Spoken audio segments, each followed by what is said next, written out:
है real juice. ऐसे करके पतीला का अंडे में डाल के गर्म करके पीना पड़ता है। घर में अंडा आता है, ये है पत्थर का जैसा। आदमी जास्ती भी नहीं पता। अभी भी आपने देखा कि कैसे भारतीय सैनिक रोजमर्रा की चीजें जैसे अंडा, कांदा वगैरह को खाने के लिए उनको काटने के बजाय हथौड़े से तोड़कर खाने की कोशिश कर रहे हैं। आखिर ये कौन सी जगह है जहां हमारे सैनिकों को जीवित रहने के लिए इतनी मशक्कत करनी पड़ रही है? वो है सियाचिन ग्लेशियर, दुनिया का सबसे ऊंचा जंग का मैदान। एक ऐसी जगह जहां ठंड को भी ठंड लग जाए, जहां देखो वहां बर्फ ही बर्फ नजर आए, जहां की ठंड से पूरा शरीर सुन्न पड़ जाए और सूरज का कोई नामो निशान भी ना नजर आए।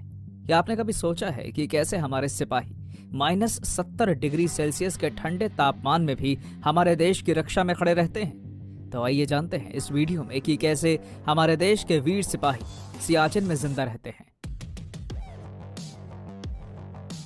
सियाचिन दुनिया का सबसे ठंडा और ऊंचा युद्ध क्षेत्र है।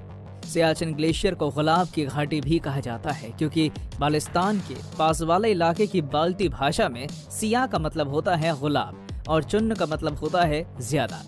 बेशक वहां जीवित रहना कठिन है लेकिन असंभव नहीं। क्या आपने कभी सोचा है कि -70 डिग्री सेल्सियस मतलब कितना ठंडा होगा? जी हाँ दोस्तों, ये सियाचिन में अब तक का रिकॉर्ड किया गया सबसे कम तापमान है। यहाँ सांस लेना भी किसी नरक से कम नहीं। वैसे सियाचिन की ठंड में देश की रक्षा करना कोई हलवा खाने का काम तो नहीं है। हमें अगर वहाँ 1 सेकंड के लिए भी छोड़ दिया जाए तो नानी क्या, हमें अपनी 7 पुश्तें भी याद आ जाएंगी।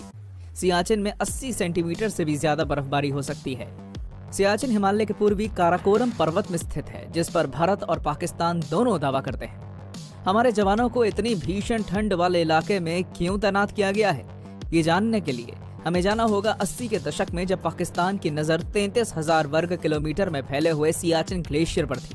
क्योंकि पाकिस्तान को पता था कि सियाचिन ग्लेशियर के जरिए भारत पर नजर रखना कितना आसान है। पाकिस्तान ने यूरोप को बर्फीले क्षेत्र में पहने जाने वाले कपड़े और हथियारों का बड़ा ऑर्डर दिया था। इस जानकारी से सेना एकदम चौकन्ना हो गई और 13 अप्रैल 1984 को सेना ने ऑपरेशन मेघदूत लॉन्च किया। यह ऑपरेशन काफी मुश्किल था क्योंकि भारत की ओर से चढ़ाई ज्यादा थी और पाकिस्तान की ओर से ऊंचाई काफी कम थी। फिर भी भारतीय सेना ने -60 से -70 सेल्सियस तापमान में भी जीत हासिल की और पाकिस्तान को मात दे दी। सियाचिन पाकिस्तान और चीन को जोड़ता है। अगर पाकिस्तान सियाचिन पर कब्जा कर लेता तो हमारे लिए मुश्किल और बढ़ती, क्योंकि ये दोनों देश एक होकर भारत पर हमला कर सकते थे। लेकिन इस कठोर भूभाग पर अब भारत का नियंत्रण है। सियाचिन बहुत ऊंचाई पर है और पाकिस्तान भारत को सैन्य रूप से चुनौती नहीं दे सकता और भारतीय सेना इन दोनों देशों की गतिविधियों पर भी नजर रख सकती है। लेफ्टिनेंट जनरल कुलकर्णी पहले भारतीय सैनिक बने जिन्होंने सियाचिन के भयानक ठंडे क्षेत्र में पहली बार कदम रखा। सियाचिन ग्लेशियर समुद्र तल से 24,000 फीट ऊपर है। हम कल्पना भी नहीं कर सकते कि सैनिकों को समुद्र तल से लगभग 5,700 मीटर से भी ज्यादा की ऊंचाई पर सक्रिय रहने के लिए कितनी कठिनाइयों का सामना करना पड़ता है। वहाँ का बर्फीला तूफान कम से कम 3 सप्ताह तक चल सकता है। इस ऊंचाई पर हवाएं बहुत कम समय में 100 मील प्रति घंटे से अधिक की गति तक पहुंच सकती हैं। रिकॉर्ड बताते हैं कि क्षेत्र में वार्षिक बर्फबारी 90 मीटर से अधिक हो सकती है। इसलिए बर्फीले तूफान के दौरान सैनिकों को लगातार फावड़े का उपयोग करना पड़ता है, नहीं तो बहुत ही कम समय में सैन्य चौकी गायब हो सकती है। इतनी ऊंचाई पर ऑक्सीजन की कमी के कारण कई सैनिक तो नींद में ही मर जाते हैं। इस ग्राफ में हम देख सकते हैं कि 2011 से 15 तक कितने सैनिकों की मौत सियाचिन में हुई। दोस्तों, मुझे तो सुनकर ही ठंड लग रही है। हम सोच भी नहीं सकते कि यहाँ तैनात सैनिक कैसे जिंदा रहते होंगे। इतनी ठंडी में हमारे सैनिकों को कभी कभी 30 से 40 किलोग्राम वजन उठाकर 20 से 28 दिनों तक 128 किलोमीटर की पैदल यात्रा करनी पड़ती है। यात्रा करते वक्त सैनिक एक दूसरे से रस्सी से बंध जाते हैं ताकि एक भी सैनिक रास्ता भटक कर इधर से उधर ना हो जाए। ज्यादातर समय 6 सैनिकों को एक फाइबर ग्लास से बने इग्लू में एडजस्ट होना पड़ता है, जो सामान्य किंग आकार के बिस्तर जितने ही होते हैं। वहां पर गर्म रहने के लिए केरोसिन स्टोव का इस्तेमाल किया जाता है। खाने की बात की जाए तो जब तक हेलीकॉप्टर से वहां खाना पहुंचता है तब तक तो वो जमकर पत्थर जैसा बन जाता है। सेब जैसे फल को अगर थोड़ी देर रखा जाए तो वो पत्थर जैसा कठोर हो जाएगा।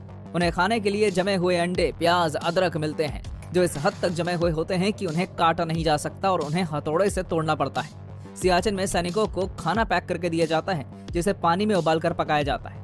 सेना जवानों को चॉकलेट, गुड़, चिक्की जैसी चीजें दी जाती हैं ताकि उनके शरीर की गर्माहट बनी रहे। वहाँ सबसे बड़ी मुसीबत है खाना बनाना। चावल पकाने के लिए प्रेशर कुकर की 21 सीटियां लगानी पड़ती हैं। हालांकि सेना की तरफ से हर सैनिक को हाई प्रोटीन डाइट दी जाती है, लेकिन वहाँ कोई भी उसे नहीं खाता क्योंकि वहाँ किसी को भूख नहीं लगती। बहुत से सैनिकों की त्वचा का रंग भी काला पड़ जाता है। वहाँ तैनात अधिकतर सैनिक नींद न आने की शिकायत करते हैं। डॉक्टरों का मानना है कि नींद न आने का मुख्य कारण ऑक्सीजन की कमी होना है। सेना के पायलटों को बहुत ऊंचाई पर स्थित सैन्य बैरकों में सामान पहुंचाने के लिए लगभग हर दिन हेलीकॉप्टरों की हाईएस्ट लिमिट से परे उड़ान भरनी पड़ती है। दुश्मन सेना केवल कुछ 100 मीटर की दूरी पर होने के कारण पायलटों के पास खाने का सामान छोड़ने के लिए 1 मिनट से भी कम समय होता है। वहां पे पीने के पानी की सुविधा नहीं होती। सैनिक बर्फ पिघलाकर उसी पानी को पीने, नहाने और बाकी कामों के लिए यूज करते हैं। आजादी के बाद भारत और पाकिस्तान ने एक समझौते पर हस्ताक्षर किए, जिसके तहत पाकिस्तान सियाचिन के रास्ते भारत में प्रवेश नहीं कर सकता। सियाचिन में लड़ाई करने से कम और वहां की ठंड से हमारे सिपाहियों की ज्यादा मौत होती है।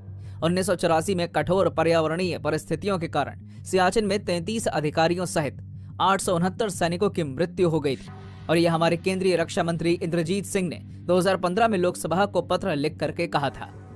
कहानी तो अभी शुरू हुई है दोस्तों। वहाँ पे सिर्फ खाने की ही दिक्कत नहीं होती, वहाँ पे तैनात होने वाले सैनिकों की भी बहुत ही मुश्किल ट्रेनिंग से गुजरना पड़ता है। सैनिकों को सियाचिन में रहने के लिए 5 हफ्तों की ट्रेनिंग दी जाती है, जिसमें कुछ दिनों तक उन्हें कश्मीर में माउंटेनर बन के रहने के लिए ट्रेन किया जाता है। इसके बाद उन्हें सियाचिन बेस कैंप में लाया जाता है, जहाँ उन्हें ऐसी जलवायु में जीवित रहने के लिए शारीरिक रूप से प्रशिक्षित किया जाता है। हाई ऑल्टीट्यूड वॉरफेयर स्कूल या हॉज ये भारत सेना की ट्रेनिंग स्कूल है। बर्फ और बर्फबारी और अत्यधिक ऊंचाई वाले वातावरण में विशेष अभियानों के लिए सैनिकों को तैयार करने में माहिर है।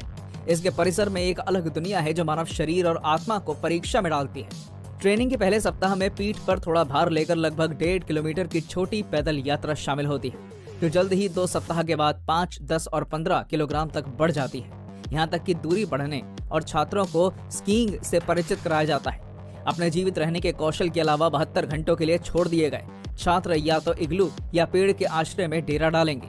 एक मुश्किल हफ्ता होता है। सैनिकों को फंसे होने की स्थिति में जीवित रहने की तकनीकों की ट्रेनिंग दी जाती है। इसमें बर्फ से रहने के लिए बनाना, मदद के लिए संकेत देना और पानी का स्रोत बनाना शामिल है। हथियार और युद्ध प्रशिक्षण। सैनिकों को ठंडी परिस्थितियों में हथियारों के उपयोग पर विशेष परीक्षण प्राप्त होता है। इन सैनिकों को एडवांस ट्रेनिंग दी जाती है, जिसमें हाथ में छड़ी पकड़कर माउंटेन पर चढ़ने को बोला जाता है।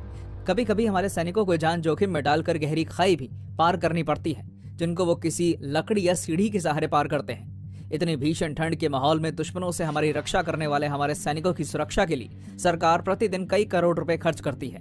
भारत ने इन सैनिकों के लिए विशेष कपड़ों और पर्वतारोही उपकरणों के लिए अब तक 7500 करोड़ रुपए खर्च किए हैं। सियाचिन के तैनाती के दौरान हर सैनिक को दी जाने वाली किट का मूल्य औसतन 1 लाख रुपए होता है।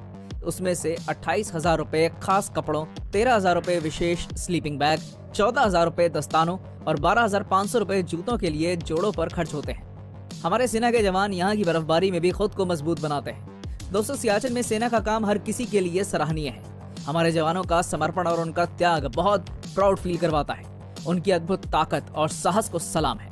हमारे सैनिकों के साहस और बलिदान के लिए लाइक करें, शेयर करें और चैनल को सब्सक्राइब करें और हमारे साथ बने रहें।